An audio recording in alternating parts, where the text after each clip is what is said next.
You're listening to a Frequency Podcast Network production. The Brock and Dalby Podcast. This is the Brock and Dalby Podcast. Welcome to Friday. My name is Brock. I'm Dalby. You guys recognize that voice?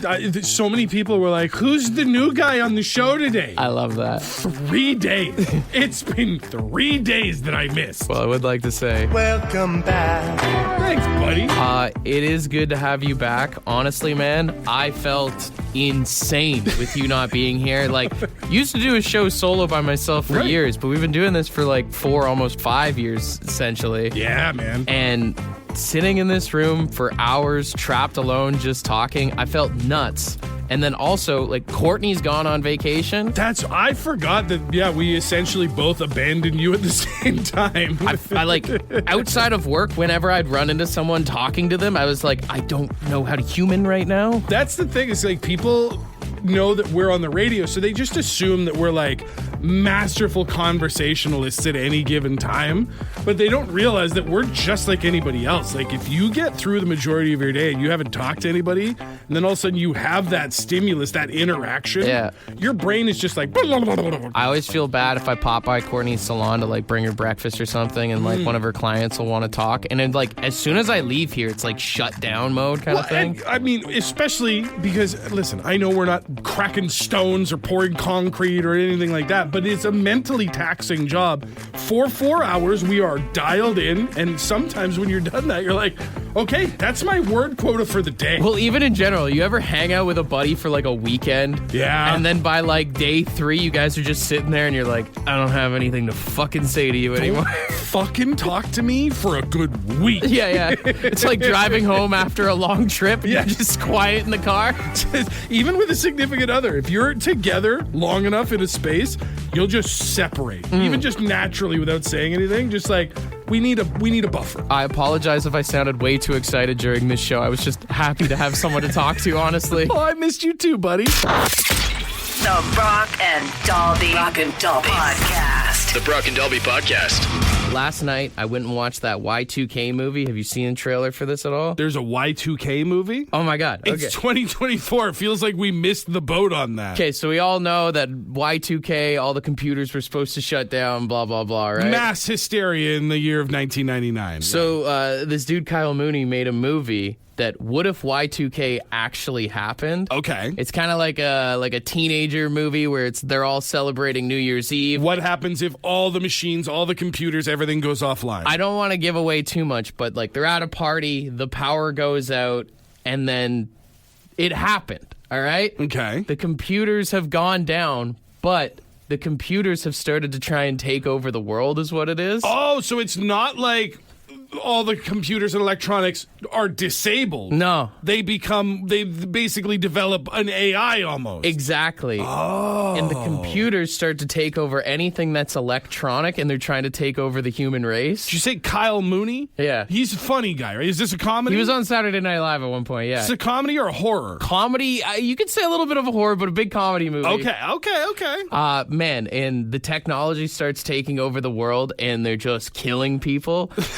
Like, there's one scene where they're at this party, and the dishwasher just opens and trips a kid, and his head falls into the microwave, and the microwave, like, roasts him. Oh, damn. It is. There's one scene where these people are, like, having sex on a bed, and it's one of those mattresses that you can, like, oh, the control. Adjustables? Yeah, and it flings the person up into the ceiling fan. No.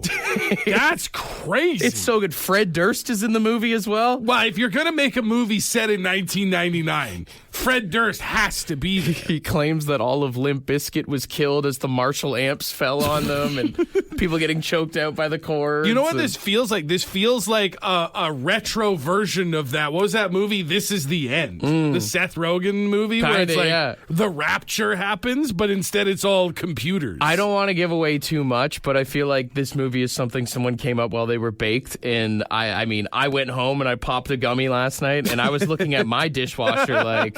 Well, that's just it, man. Like, I think about my house in 1999 when I lived with my parents, and I'm like, oh, we had a computer, we had TVs, we had microwaves, ceiling fans. Like, we had electronics in the house.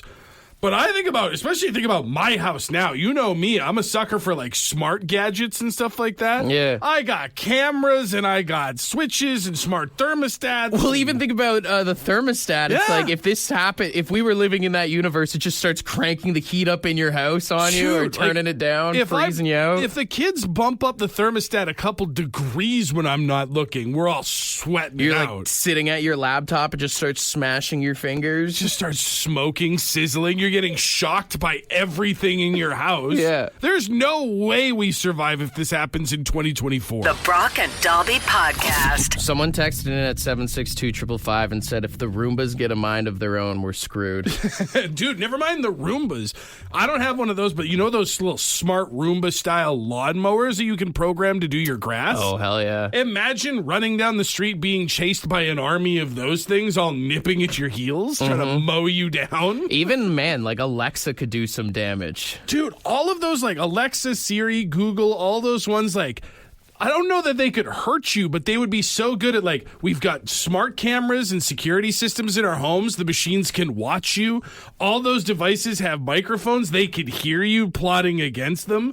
Imagine your smart speaker down the hall playing, like, some sort of faint voice to try and lure you into a trap with like the automatic bed and the ceiling fan, like you were saying for the movie. Or even they just start like, I don't know, messing up your relationship with people, saying stuff that you Googled, you looked up, whatever. Right? Yeah. Dude, even something as simple as like, there's no such thing as a dumb TV anymore. They've all got all these smart pieces in them.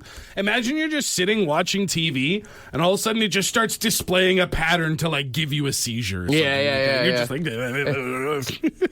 someone texted in and said the mini fridge starts launching beers at you. oh, just get launched at? That would suck, man. And at first you wouldn't even know where it was coming from. You just take one off the side of the head. A lot of people saying vehicles because, I mean, there's so much electronics in vehicles now. I feel like as long as you don't have a car before, like, I don't know, 2000 basically, you're Honestly. good. Yeah, I think you think about it, like all the tech in there nowadays, like even something as simple as just cranking up the seat heater while you're driving along. The car could kill you, dump your body, and drive away without a second concern. The electric cars could be the deadliest, I guess, if you're inside it. I mean, they already know how to drive. Yeah. They start choking you out with the seatbelt or something. They don't need you anymore. Just playing with all the controls to start zapping, shocking, burning, freezing. We just need to wait a maximum of 2 hours until they all die, and then we'll be fine, I guess. Keep them away from the charging as station. long as they can't figure out how to use the charging stations. Dude, imagine you go to sleep one night and you wake up and your smart dishwasher has flooded your house. You're just like, ah! Dude, imagine you wake up and your wife's drawer opens and all the vibrators come out. The Brock and Dalby Podcast. Got invited to the old King family Christmas, my mom's side of the family here in Ontario, for the annual potluck / gift exchange. And so I was kind of online the other day looking up ideas for what to bring to a potluck, especially because it's in Ottawa, so we're going to have to travel this weekend. Bottle of pop. I always love the person that just shows up with pop. That's the international sign that you can't cook squat. See, but here's the thing. When it was just me and the kids, that's basically what they would say. Oh, you were bring the plates guy the one year. Just bring some plates and some napkins and maybe some, like, you can stop at Walmart and get some buns, that sort of thing. That's disrespect. Now I have a partner who is a cook, owns an apron and everything. So now we've been expected to actually provide a meal or a portion of the potluck dinner. You don't have expectations, but Mallory does. That's basically They have it. expectations for her. It's almost more insulting to realize that, like, now that there's someone in my life, they're like, okay, now you can bring food. Yo, he's coming with a grown-up this time. So anyway, I was like looking up stuff and I saw apparently there is a new trend going on with potluck dinners because the skill of cooking is kind of, I don't want to say it's becoming lost, but not as many of the young people today take the effort to learn how to cook as maybe in previous years. Sure. Myself included. They're doing a new thing called delivery potlucks, where instead of setting aside, like, you bring dessert, you bring the main, you bring a salad, whatever, everybody just gets a number, like a cost, and then it's up to you to randomly order that much money's worth of food from, like, Uber or Skip the Dishes, DoorDash, any of those services, and then it all is meant to just show up at once, and then you just buffet style whatever got ordered. I don't hate that idea. I kind of love it because, and that's the thing, is no one's allowed to tell each other what they got. So you could get anything from like a really nice, well-balanced spread to like 6 buckets of KFC. I mean, honestly, me and Courtney do that sometimes where we can't agree on something and we both just go and skip the dishes on our phone. And just order different things? Yeah. Race your drivers, see who gets there first. That's the more interesting thing that you should do. You should place bets on whose stuff's going to arrive first. Yeah, well, and the other idea, too, is like, depending on how separate things are coming in, like, do you wait until it's all there? Do you just start gorging on whatever the first thing through the door is and just eat it as it comes? Yeah. I also just love the idea of like ordering your favorite food that nobody else would eat, so that it's just yours for the entire potluck. But the problem is if all your friends know you, you're going to get called out ASAP. Like, that's what I'm saying. Like, if I order a pizza and I maybe happen to put some pineapples on it, I now have as much pizza as I want because everybody else is weird and picky. And that's why nobody had expectations for you at any of your family potlucks, because you do crap like that. Damn it. Okay, yeah, maybe we figured this out. This is the Brock and Dalby Podcast. Time to play. We spun the wheel and we have got a pair of Heelys to give away this morning. Men's size 9 to 13 are the options available. In both white or black, your choice. And as always, we will put 15 seconds on the clock, and our 3 contestants have to speak seductively to us, either pretending they are the Heelys or we are the Heelys. Either way you want to go. That's right. It is up to you, dealer's choice, in what role you feel more comfortable being somewhat sensual. We will start with line 1. Hey, good morning. Who's this? Hi, this is Kylie. Kylie, how you doing this morning? Great. How are you? We're doing great. Are you ready to play? Yeah. Okay. All right. We will put 15 seconds on the clock here. You can either pretend like you're the Heelys or we're the Heelys. Are you ready? I'm the Heelys. Okay. All right. 3, 2, 1. What am I supposed to do? I know. I'm falling and breaking a hip because I'm wearing Heelys. Kylie, no, Kylie, the game is talk dirty to me. I mean, realistically, that is what happens, but we'll keep you on hold. I make no promises that you're winning, though, all right? Okay, thanks. So that's what's not to do. Nothing more sexy than falling down and breaking a hip. Yeah, I mean, I've fallen and I can't get up. Oh. All right, let's move on here. Hey, good morning. Who's this? Mark. Hi, Mark. All right, buddy. Are you ready to play Talk Dirty to Me? Oh, yes. Do you know what that means? Oh, yes. Okay. All right. 3, 2, 1. Hey, big boy. I'm here for your feet to slide into, take you on a ride, roll down the street. Oh, hell Maybe yeah. we can even slide into something new. Ooh. A great new atmosphere where you and me can just be cruising. Ooh. That was much better. Much better. Well Much better. done. All right. Stay on hold, my man. All right. And we move on to caller number 3 here. Hey, good morning. Who's this? Chris? All right, Chris, welcome to the show. Do you understand how the game works? Definitely. Okay. All right. 3, 2, 1. I'm going to put these size 11 and a half Heelys on. I'm going to roll around you all night. We're going to go down to the park, maybe do some stuff underneath the bridge. We're going to roll around, though, with these beautiful Heelys and hope not to break a hip. We're going to do some stuff. So, do you like stuff? All right, my man. Another pair of Heelys. Good job, Chris. Stay on hold, buddy. All right, what are we thinking? Line 1, line 2, or line 3? You know what? Tough decision. That's what I love about you. Consummate professional. You got to try and build the game to build a little bit of suspense. So pretending that callers 1 or 3 Well, I'll even say if they're this. running. There's nothing sexier than breaking a hip, and there's nothing sexier than doing stuff under a bridge. But I will say my man on line 2 probably killed it the best. Here's hoping Mark's got size 9 to 13 feet, baby. Are you still there, my man? Oh, yeah. Congratulations, you get a ding and a round of applause. And a pair of Heelys are coming your way. Hell yeah. I've always wanted those, I know, me too. My mom would never buy them for me. right? I can't wait to show my mom on Christmas morning. Now, all we ask is that you don't hold us accountable if you do happen to break your hip, all right? No, but if stuff happens under the bridge, it might be your fault. You know what? That's a reasonable compromise, I believe. Send me the video, all right?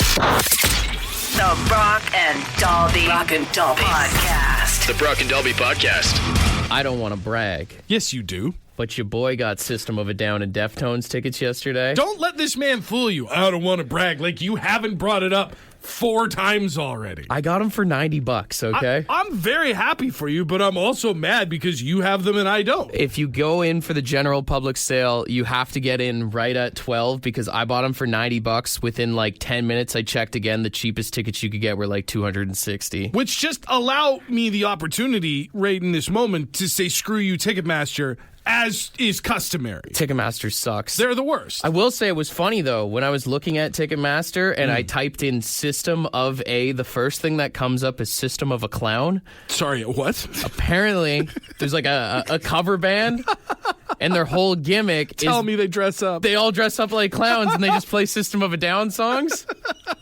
Which is so awesome.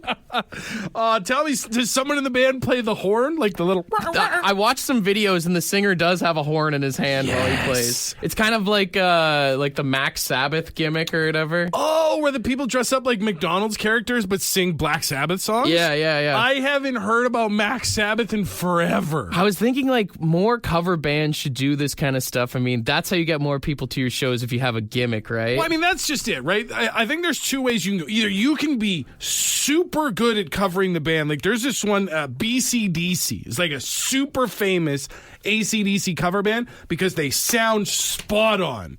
But if you can't do that, then yeah, you got to find a gimmick to make people care. Well, most cover bands, they try and look like the guys and then they don't look like the guys. Almost never. I was thinking there should be like a My Chemical Bromance where it's a bunch of dudes dressed like douches but playing emo music. They're super chatted out. Yeah, like a nice bit of irony. You dress Yeah. like the people that would have made fun of you for listening to that music. That's brilliant. Love that. I was also thinking, what about the Cornholios? Like the Beavis and Butthead bit? Yeah, it's like a Corn cover band, but they're all dressed like Beavis and have their T-shirts above their heads the entire time. And the fans are all throwing toilet paper up onto stage? Yes. That's like a Rocky Horror Picture Show thing? Yeah. Another one I was thinking is Linkin Bark. They could either all dress up as dogs or they could dress up as trees. You go either way with that one. No, dressed up like dogs one is probably better. The dressed up like trees one is way more absurd. This one's a bit of a stretch. Elvis Bench Presley. Elvis big. It's like a guy who does Elvis covers, but he's just ripping bench press the entire time. Instead of it's just This one's very specific. Okay. Kings of Leon Furniture. They could just become like the house band at all Leon's. they're all wearing different shades of mustard button-up shirt, and they're just like in between songs. So anyway, we've got a sectional out in the lobby. This couch is on sale. The Brock and Dalby Podcast. You ever go downtown, there's one thing that we all know, we don't even have to argue about it, is that most people in this town suck at parking. Oh, yeah. I saw a company over in the UK is looking, so they have plates similar to like the license plates in BC where they have the graduated license system, so they'll put stickers on that are like, you're a learner or you're a novice or whatever.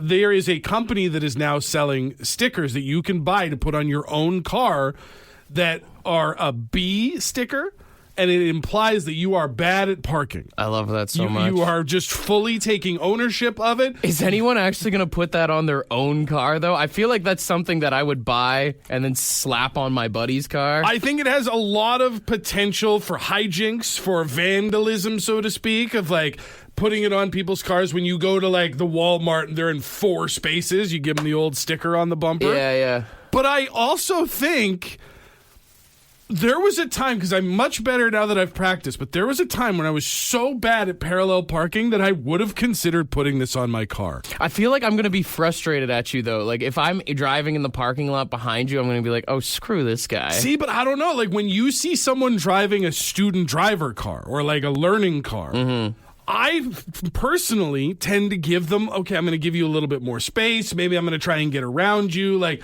I'm not going to pressure you because I remember being there and I feel like you're going through a lot right How now. are they supposed to learn, though, Dolby? You think we should just throw them into the fire? Yeah, ride their ass a little bit. Give them a little bit of what life is like. How's that working for all the drivers we've got on the roads now? Maybe if we had a little bit more grace, more people would take the time to learn how to drive and to park. I do like the sticker system, though. I mean, I would be hard-pressed to put something like that on my car, but I think if you get like a DUI or something, I think you should have a sticker on your car. I do think you should be labeled and shamed. Basically a big scarlet letter, because having the blow box on the front is already bad enough, but not everybody can see that. Having a sticker on the back of your car that just straight up says that you're rolling with a DUI. I got a DUI and all I got was this crappy sticker. I mean, you got a little more than that, I guess. Instead of doing it like a license plate sticker, it's a full-on bumper sticker, like my son is on the honor roll. Yeah, my son got a DUI. Yeah. This is the Brock and Dalby Podcast. Donald Trump was announced as Time Magazine's Person of the Year yesterday. Kind of saw it coming. I mean, I don't know who else you could possibly have picked. That's what I was thinking. Whether you love Trump or you hate Trump, was there anyone that was bigger in the media this year than Donald Trump? And that's the thing, is people misconstrue almost every single year what this award is supposed to be, because it's the Person of the Year. It's not the best Person of the Year, because I can already see the left, the anti-Trump people are going to be up in arms. How could we say this is the Person of the Year? Between getting shot and winning the presidency, his entire campaign, all of the things that he said, I don't think there is anyone who's been more in all of our heads. He is the most notable Person of the Year. It's not even close. I don't know who you could... I mean, if we're being honest, probably the closest second place you could make an argument for is that Luigi dude that allegedly shot the healthcare CEO. It's like Donald Trump, Luigi, and Caitlin Clark, I think. Honestly, it's about the most notable Person of the Year, and I think we all have to be honest with ourselves. That was easily Donald Trump this year. The Brock and Dalby Podcast. The Brock and Dalby Podcast. Ed's word of the day. Let's see what he's got. Good morning. Today's word. Fallacy. Yep, fallacy. F-A-L-L-A-C-Y. It's not how you say that, right? So close, though. Yeah. And it's a mistaken belief, especially one based on unsound argument. So, I guess basically it's superstitious. No. Superstition. No. Not really.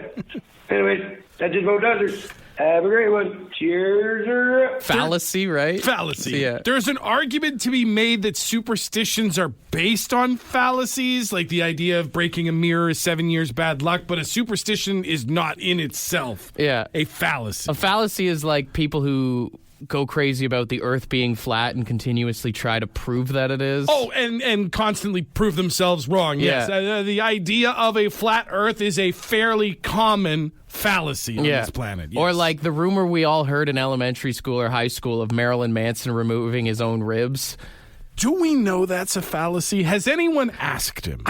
Has he ever stated that he didn't do it? I mean, I guess it's the same with the Richard Gere and the gerbil thing. That's until... I know that you'd be like, oh, don't need to dignify. They're not it with a confirmed response. fallacies. They're implied fallacies. It's like at least the Stevie Wonder isn't blind one.